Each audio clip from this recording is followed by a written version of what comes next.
Talk Erie and the Joel Natale Show live from our Kingdom Financial Group studio here at 5th and State. Also live on YouTube and on Facebook, having the crucial conversations that Erie needs. And this is the week, America 250. We've been talking about it for 2 years, and the 250th anniversary of the Declaration of Independence and the beginning of the United States of America happening this week on Saturday, and commemorate that. And this also extremely important week where we're remembering the Battle of Gettysburg, the turning point of the Civil War. George Deutsch is with us here, local historian. Good to see you, George. Nice to be here, Joel. I enjoy our conversations so much, but on a week like this, I feel like my head is about to explode. There's so much that we're commemorating this week. Oh, yeah. As you said, both the 250th anniversary as well as one of the most crucial battles in the Civil War at Gettysburg, which Erie played a pretty large role in. I want to get to that in a second, because you're about to tell us about some of the other regiments and the other Erie involvement beyond the 83rd Pennsylvania, right? Right. Most people in Erie know at least the name Strong Vincent. They may not have known what he did at Gettysburg. Right. And the 83rd Pennsylvania, which was the first of the Erie regiments. But there were several hundred other men at Gettysburg from other regiments that were raised here in northwestern Pennsylvania that very few ever really talk about. That's astounding, actually. All right, so let's roll back 250 years. And this is all really fresh for me because I just saw 1776 at the Playhouse yesterday. And it's actually quite, I'm sure there's some artistic license, but it's a quite good broad stroke of what happened that year. Yes, I remember seeing that when I was in college. Yes. It's very entertaining. It's a lot of fun. And for the lack of history and civics that kids are getting today, that may be about as much as most of them will ever try to remember. Wow.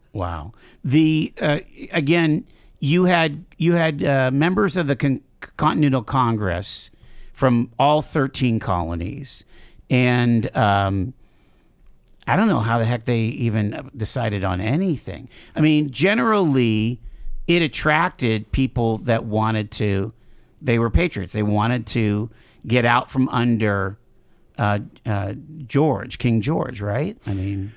That's true, although the method and the timing and the disagreements about how to do it were pretty rife.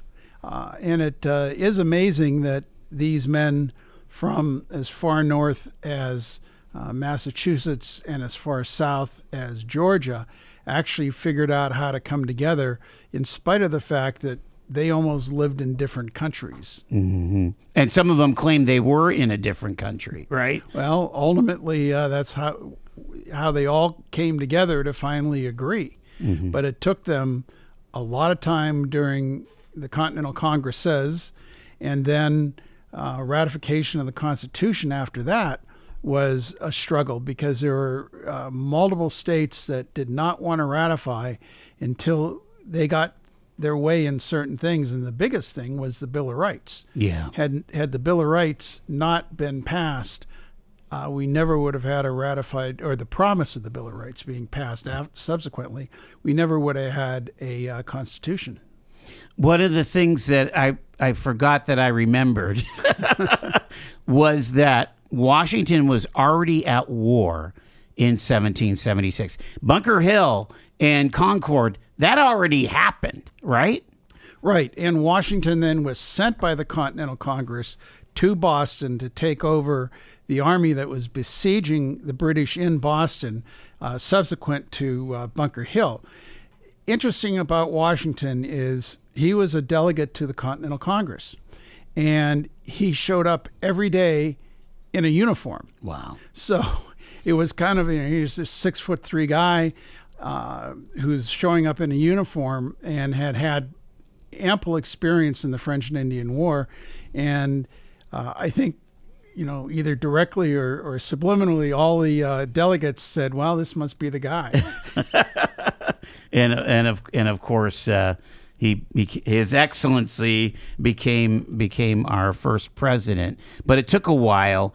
And again, another shocking thing is being able to fund an army. I mean, you think about what it takes to conduct war and the logistics and the feeding of the army, the housing of the army. And I think at the time of 1776, at the time of the signing, Washington was in New York, right?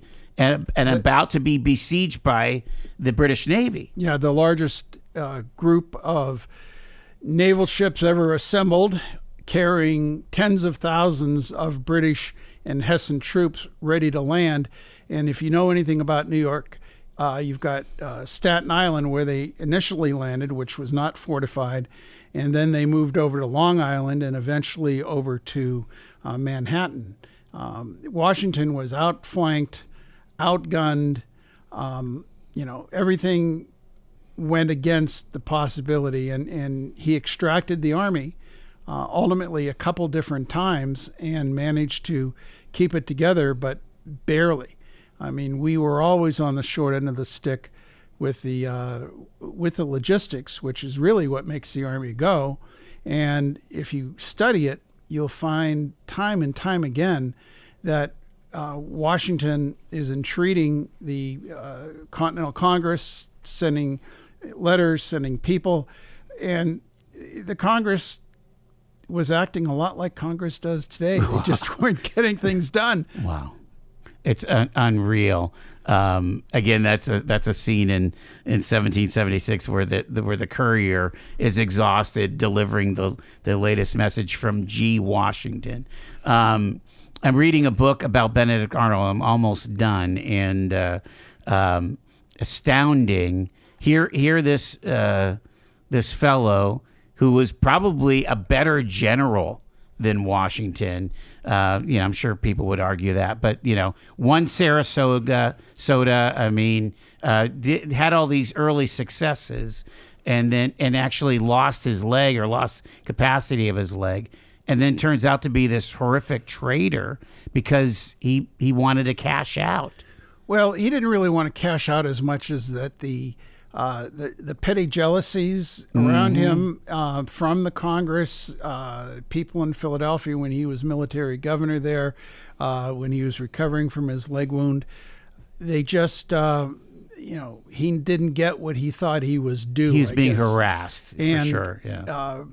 I'll dispute that he was a better general than Washington. Washington was never a particularly outstanding tactician, but as a strategist, for what he had going, he was unsurpassed. Arnold may have been, except for perhaps Nathaniel Greene, the best tactical general we had.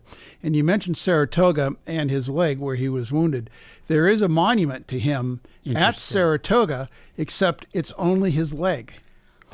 The monument is a monument of his leg, and that's how they honored him, because he was the linchpin in winning that crucial battle. I never knew that.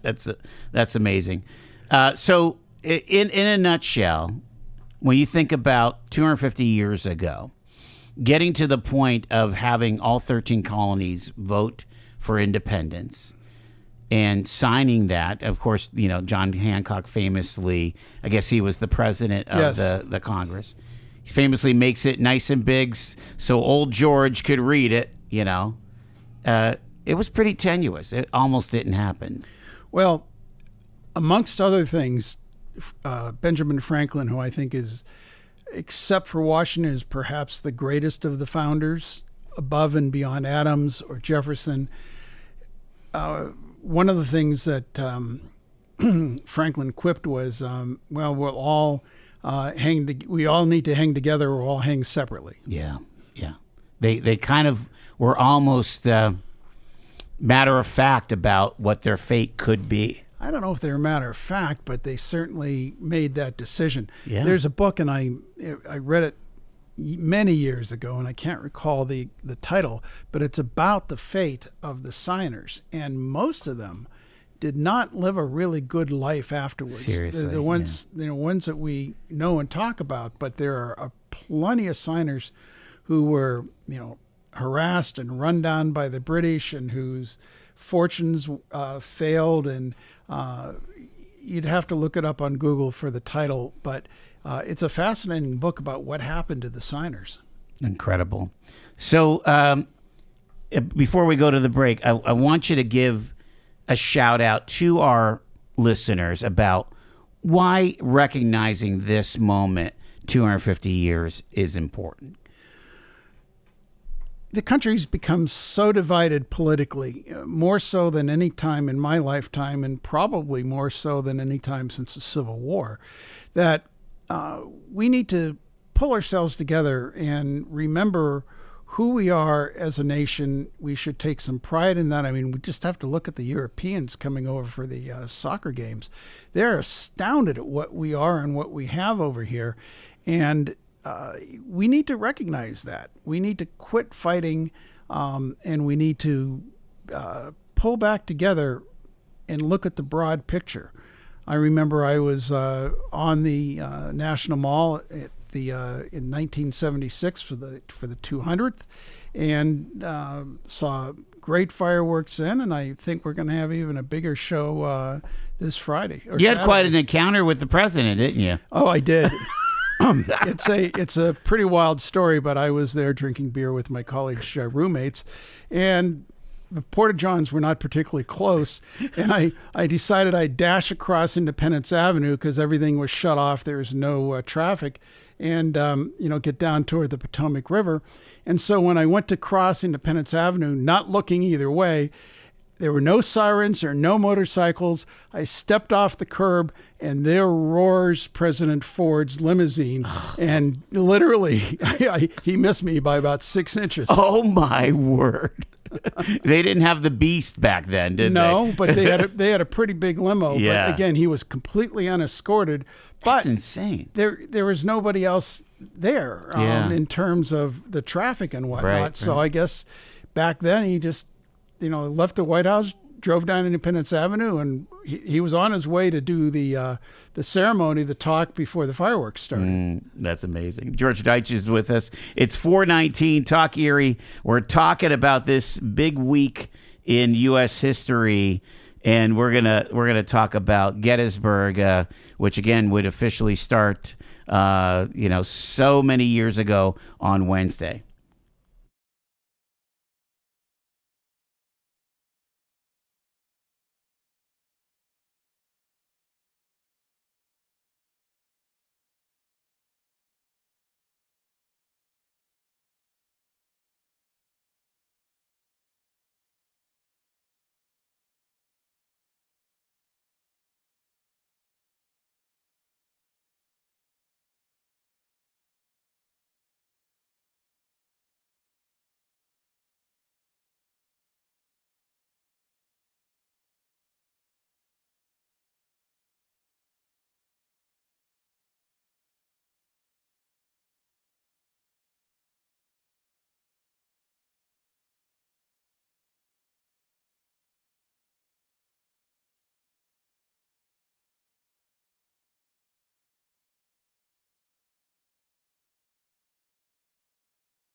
Tuned to Talk Erie and the Joel Natale Show. George Deutsch is with us here. We're talking history on this really historical week. I feel like it's all coming together. Roll back to, what is it, 1863? Or 63 for Gettysburg? For Gettysburg, yeah. So, I mean, they were aware of the forthcoming, right?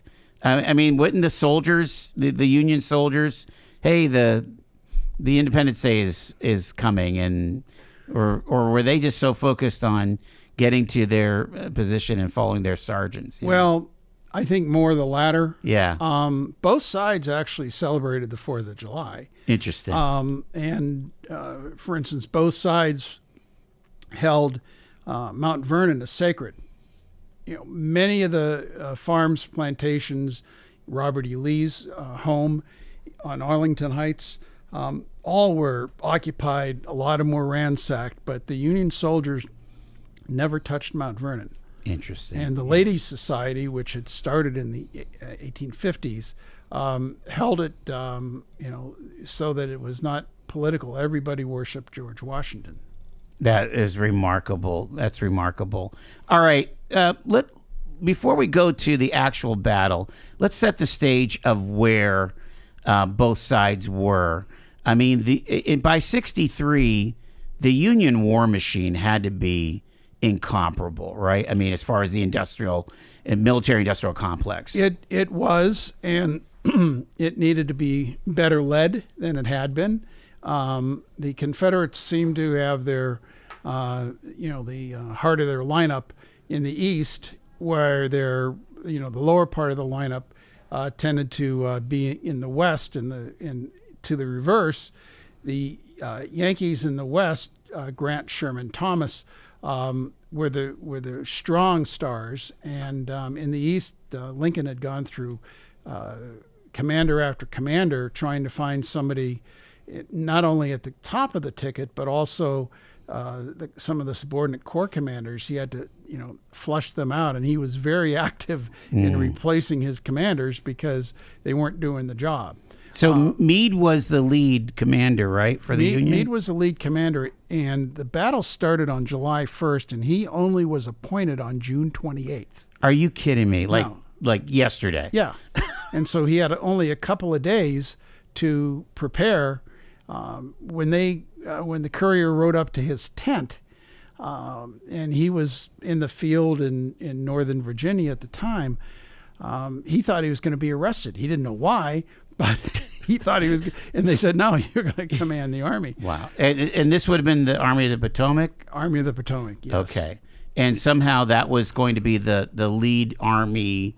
How many armies showed up at Gettysburg? Just the Only one? two. Oh, two. Okay. The Army of the Potomac on the federal side, and the Army of Northern Virginia on the Confederate side. Okay, so just those two armies. Two armies, and of course the Virginia Army was led by Lee. Yeah. Meanwhile, had Grant started Vicksburg yet? Oh yeah, Grant was at this point.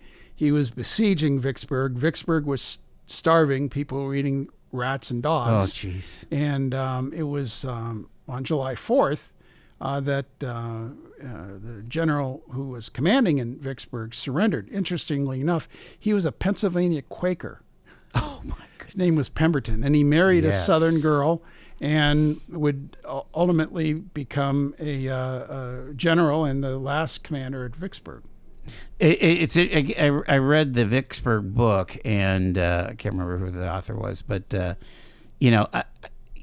Grant had supply lines up and down the Mississippi. I mean, he had no problem getting what he needed, whether it was by rail or by the river. Tell me what was going on at Gettysburg. How were supply lines there? Was the Union always much more supplied than the Confederates? When you're an army on the move, it's always a challenge. Okay. And you can't stay in one place too long, otherwise the countryside just gets stripped.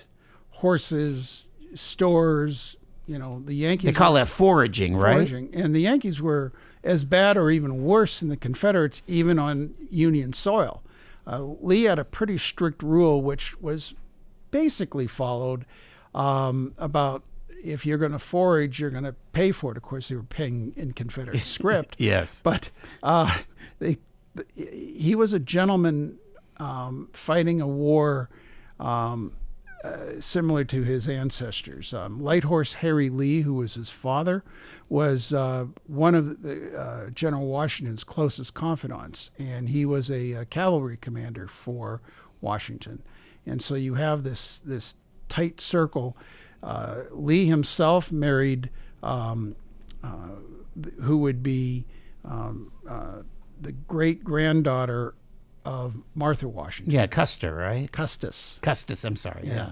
So there's all kinds of ties there. And Grant was kind of a shopkeeper outsider type, but he would be the prototype, I think, of the modern American way of war versus the more traditional way of war.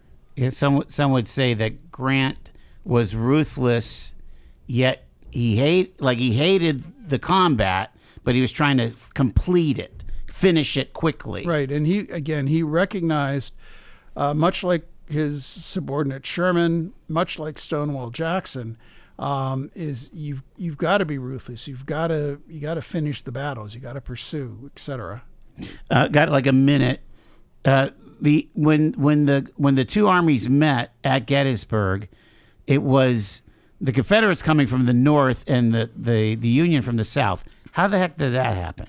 Oh, very simply, Lee followed the Shenandoah Valley north and crossed South Mountain, which is the big range. If you're ever at Gettysburg, the big range to the west of Gettysburg, crossed South Mountain, came out along at Cashtown, which is the Chambersburg Pike from Gettysburg to Chambersburg. Mm-hmm. And that was basically west of town. He had sent one of his corps north toward Harrisburg, and when he realized that the Yankees were so close, he recalled it, and they came in from the north, from the Harrisburg side.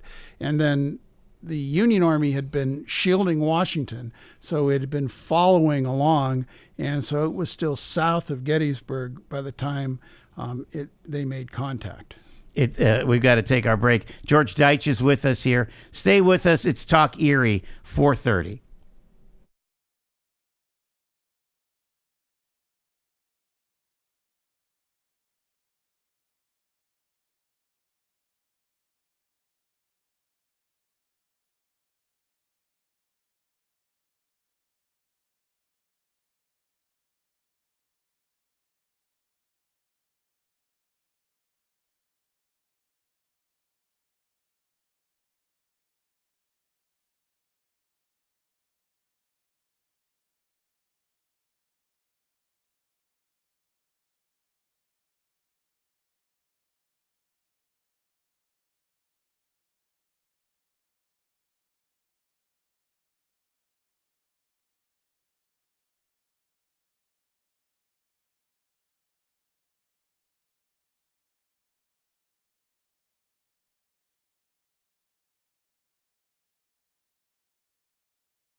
That drum beat kind of sounds like war drums there.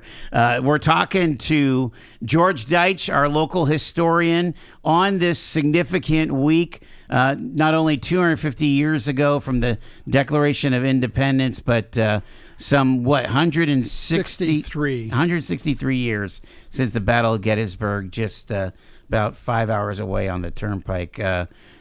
George, I want to get right to some of the eerie participation at Gettysburg and how that worked out. First off, let's talk about Strong Vincent, and that would have been,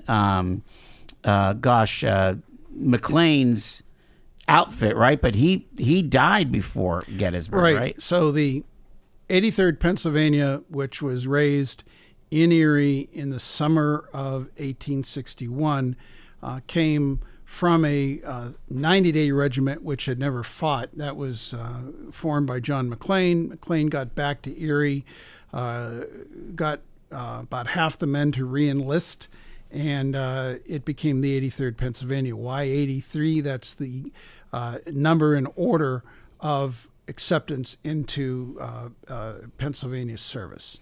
Okay. And John McLean, former sheriff of Erie County, he was a well-known guy. He had been a veteran of the Mexican War. He put together the 83rd Pennsylvania, trained it very hard. It became an elite unit and stayed an elite unit throughout the war, quite frankly, and that's just not a local blowing of the horn. It's true. Isn't there some kind of statistic that they saw more?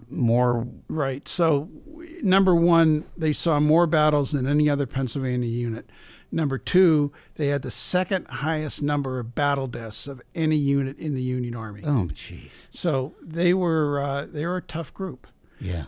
So McLean was killed at the Battle of Gaines's Mill about a year before, and then Vincent had taken over, fought in several other battles, including one that is not well known, but he ends up commanding a brigade, which was 4 regiments, so it's the 83rd plus 3 others. And the Union cavalry in the Loudoun Valley during this campaign was having a real hard time with Jeb Stuart's Confederate cavalry. And the cavalry commander pleaded with the Army headquarters to send him a division of troops. Well, they sent him 1 brigade, and that happened to be Vincent's brigade. Wow. And just less than 2 weeks before the Battle of Gettysburg, at Upperville, which is in the Loudoun Valley of Virginia, he took the brigade and participated in a 21-mile running battle supporting the cavalry. He made the crucial difference that day, and twice he sent the 83rd around the flank of the Confederate cavalry and broke their lines. He did such a tremendous tactical job that his corps commander at the time, General Meade, who would later become the Army commander, had marked him for promotion to general. They just didn't get around to it until Little Round Top. Yes. So on the second day of the battle, the Confederates are out flanking the Union Army, rolling up an entire Federal corps. Meade sends a lot of reinforcements to that part of the flank, and sends his chief engineer, a guy by the name of Gouverneur Warren, up to Little Round Top, because we have nothing but a signal flag station up there. And he looks out and sees these Confederates coming at him. And he orders a cannon, which is in the valley below, to shoot a cannonball their way. And sure enough, the guys look up and he can see the breadth of the attack by the glints of their bayonets as they move around and look up. Wow. So he sends one of his aides down to try to find somebody to come up and occupy this anchor. And long story short, Vincent intercepts the aide. What are your orders? And he says, I'm to get General Barnes, who happens to have been Vincent's commander. Well, General Barnes was nowhere to be found. Vincent was leading the whole corps at that point, and Barnes in my opinion, was back getting drunk. Oh, my goodness. And so Vincent said, I'll take responsibility, and took his brigade up onto Little Round Top 10 minutes before the Confederates would have overrun it. And those were those four regiments that are famous for Little Round Top, right? There were about 1,300, 1,400 men. You've got the 83rd, you've got the famous 20th Maine, and you got the 83rd's what was considered their twin unit, the 44th New York, and then also the 16th Michigan. Mm-hmm. Astounding, and of course that's where during that battle is where he Strong Vincent was fatally wounded. Correct. Right, and this was not the 83rd's worst amount of casualties, surprisingly. Twice before in the war at Gaines's Mill, and then again at not at Gaines, at Malvern Hill, which went immediately after Gaines's Mill, and then at Second Manassas. The regiment, which started out at the beginning with 1,000 men, both of those battles, they ended up with mustering 80 men after the battle was over. Unreal. Now, at Little Round Top, they went in with about 300 men. And out of the original 1,000 plus a couple hundred replacements that they had gotten in, but they were down to 300 men by Gettysburg, and they lost about 20% of their force. Now, 20% is a lot when you consider how few casualties we accept today. Yes. So 1 out of every 5 men was killed or wounded. But again, the 83rd was not the only Erie unit that ended up participating in the battle. There were actually 5 units, 2 of them cavalry, which probably consisted of maybe 100 men from Erie altogether, because they were parts of 2 cavalry units. Okay. The one didn't fight much at all. It ended up guarding the flank of the army. The other one got butchered at a place called Fairfield, about 6 miles outside of Gettysburg. They ran into, they were part of the 6th U.S. Cavalry, and they ran into a brigade of really top-notch Confederate cavalry, and they just took them apart. And several guys in Erie were killed or wounded. What did they use the cavalry for? Well, at Gettysburg, weren't they leading edge or not really? By the time we get to Gettysburg, they work in advance of the army. Yeah, they hold the flanks. They scout, but again, there was a big cavalry on cavalry battle on the east part of the Gettysburg battlefield. They, drawn sabers and overrunning cannon, and more of a European style of cavalry fighting. But that was usually more the exception than the rule for cavalry at that time. Although, again, on the first day, famously enough, John Buford's 2 brigades dismounted with, they weren't repeaters, but they were breech-loading rifles, which fired faster than a musket. And they held off the Confederate advance for a couple of hours. Wow. Just with 2,900 men against about 8,000.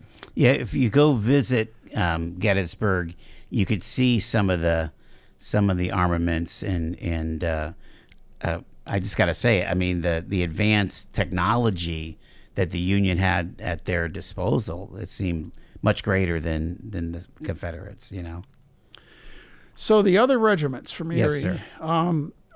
Would be the 111th Pennsylvania and the 145th Pennsylvania. Now, where were they mustered up?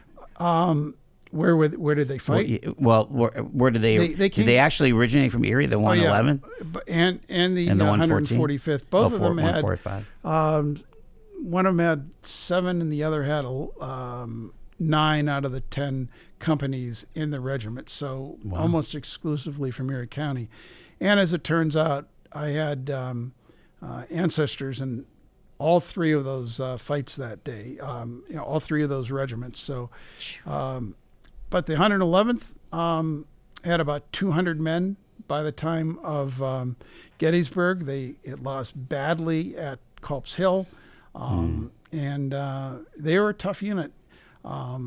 They marched away from Culp's Hill, which was equivalent to Little Round Top on the left flank. They were on the right flank, but they were sent down to reinforce the left flank, and then the Confederates showed up. So they don't get back until almost dark, and they find Confederates in their old entrenchments. And they fight significantly most of the night, one of the few night fights in the Civil War. And they suffer, they had about 200 men, and they only suffered 22 casualties. So that was, I think the night helped them, and they also had found a trench to fight out of most of the time. And if you've ever seen pictures of Culp's Hill, which was wooded versus what Little Round Top had, the trees just look like they're shredded with small arms and artillery fire. But they were pretty protected, and they managed not only to hold their new position, but they ultimately recaptured their old position. Do we know the commander? Is he a person that we would recognize at all? You probably won't recognize it was Thomas Walker. Okay. But probably a local person, huh? Yeah. Interesting. And there was one particular instance on Culp's Hill. There was a guy from Erie who was a good hunter, good shot, and he kept seeing a Confederate in a V of rocks who was well protected by the rocks, firing up at the line, and so he kept shooting down there. And son of a gun, Confederate reappeared and fired again. And he was really angry at himself because he said he should have been able to get that guy. Yeah. And after the battle, he walked downhill, and there were 5 dead Confederates laying behind that rock. Oh my goodness! They just kept on coming up. Yeah. Wow. And then the 145th Pennsylvania. Yeah. They were the last regiment recruited in Erie. They were the colonel there was a guy by the name of Hiram Brown.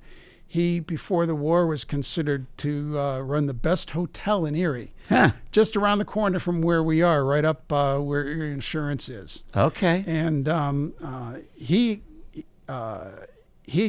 ultimately was wounded 4 times in the war. Each time they thought he was mortally wounded. He was a big guy. He looked like probably a Steelers linebacker. And he managed to survive, became a general. And they fought in the infamous Wheatfield and the Rose Woods. They also had only about 200 men, and they lost about almost half of them in the fighting in the Wheatfield and the Rose Woods. There's a famous picture. Actually, there's a series of pictures of Confederate dead laying in this field with woods in the background. They're lying in front of or to the west of the Rose Woods, and I'm absolutely convinced that those Confederate dead that are lying there were victims of the 145th, because the 145th eventually crossed the Wheatfield, went up onto the hill in the Rose Woods, and held that position against Confederate attacks until a fresh Confederate attack from beyond their flank almost got behind them. And the brigade that they were in, they all got the order and took off, because otherwise they would have been surrounded. But they fought very heroically that day. All 3 of the Erie regiments really proved their worth at Gettysburg. The valor, right? Just a quick technical question. Would a regiment have cannon, or did they have to bring in like an artillery unit? Early in the war, there were a handful of units that had small guns with them, but that was kind of a throwback to the Revolution. Sure. They got rid of those. So generally, each division had a number of batteries from 4 to 6 guns per battery assigned to the division, and then the division commander would, and a division was made up of anywhere from 3 to 6 brigades. Each brigade was made up of 4 to 5 to 6 regiments. So that's how it stacked out. But he would send a battery or 2 to a crucial point to support the infantry either on attack or on defense. Yeah, think about, you've walked Gettysburg.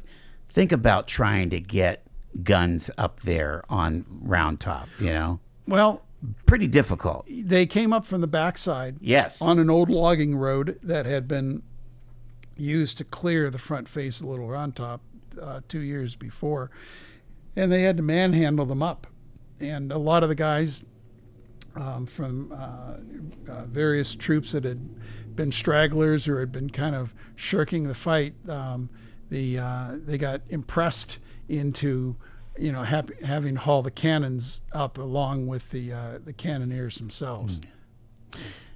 We kind of started this conversation talking about division and things, kind of where we are as a country, coming into the 250th year.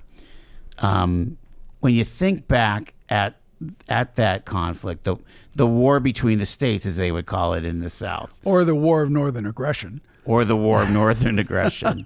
can we get, again, are these opportunities as we mark these dates? Are they opportunities for reflection and maybe some conciliatory approaches to life? You'd hope so. However, I think there are serious people of bad intent pulling from both ends of the spectrum. And we don't have the sort of historical and civic education that we did when I was growing up. Can I pause on that? Why are we not teaching American history in our schools?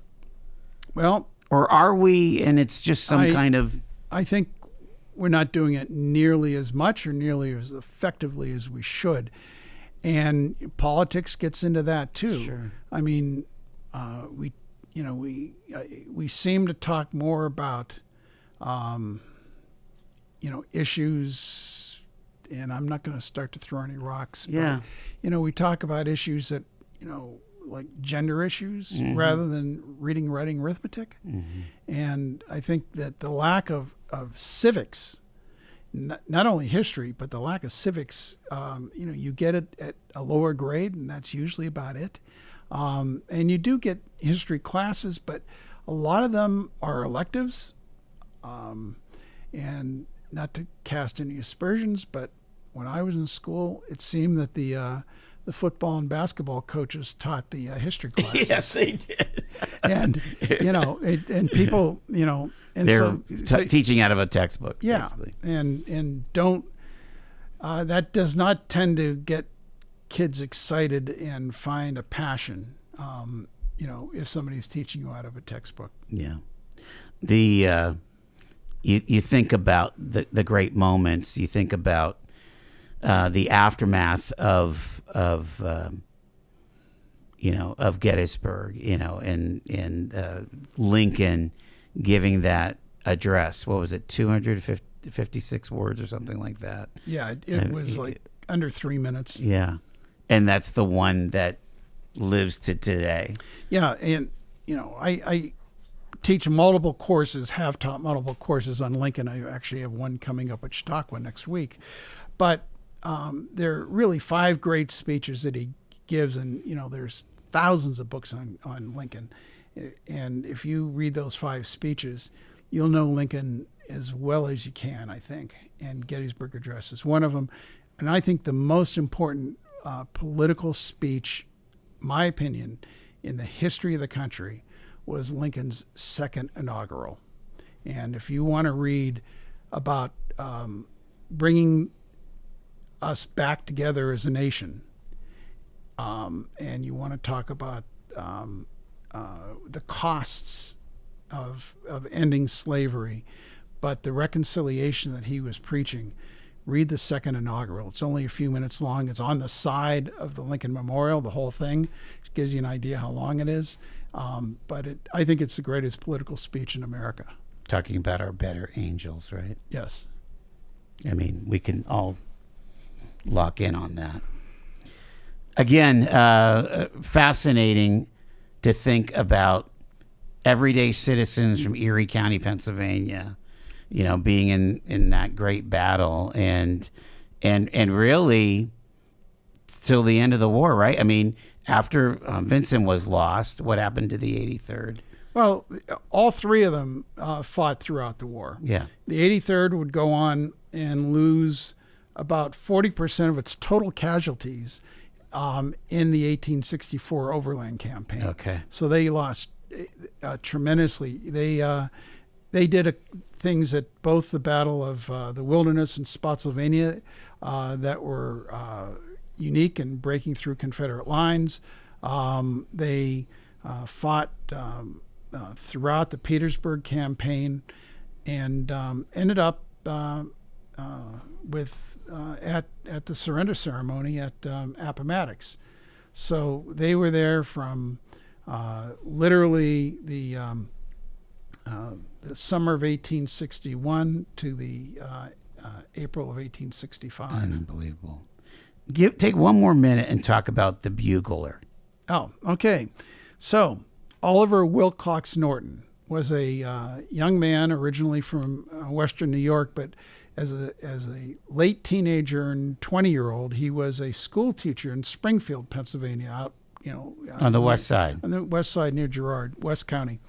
And he joined McLean's regiment, and then when that broke up, he joined the 83rd, and he became the bugler and eventually aide to Strong Vincent. But during the aftermath of the 7 Days battles, as the Union Army is clinging on to a spot near the James River after being defeated by Lee, his commander, brigade commander at that time, a guy by the name of Dan Butterfield, calls him in and wants to create something specifically for his brigade as a bugle call. And Butterfield had wanted to do that for all of the various bugle calls, but he sat down and took an old French bugle call, and Butterfield could sound the bugle but could not write music. And so he and Norton went back and forth throughout the evening and ultimately created the 27 notes for taps. And then after they were done that night, Norton went outside the tent and sounded it. And by the next morning, buglers from multiple units that had camped around them came over to him and said, what was that? And he said, that's our new lights out. And so he then began to write out taps to all these buglers, handing it out, and it spread throughout the Army, and then it spread throughout all the Union armies, and it spread even into the Confederates. Wow. So he was the first man to sound taps, the first man to write it down, and he and General Butterfield, get credit for creation of this. And here's a kid from who taught school in Springfield, Pennsylvania, and then after Vincent was killed, he wanted to go on and not necessarily stay an enlisted bugler all his life. And so he applied for and took a test and became an officer in the United States Colored Troops, the 8th USCT, Wow. and fought in Florida with them. And then after that, he and his brother would go into business after the war, and he would become a multi-millionaire. Okay. By the turn of the 20th century, and that's when a millionaire meant something. He would be a billionaire today. He would be a billionaire today. We got to leave it there. George Deutsch, happy 4th, happy Independence Day, and we appreciate you bringing all that expertise. I always to enjoy come to bear. coming on and telling a little bit about history. There's no doubt that it really does us well. Thank you so much. All righty, we are getting ready for the news break. It's Talk Erie and the Joel Natal.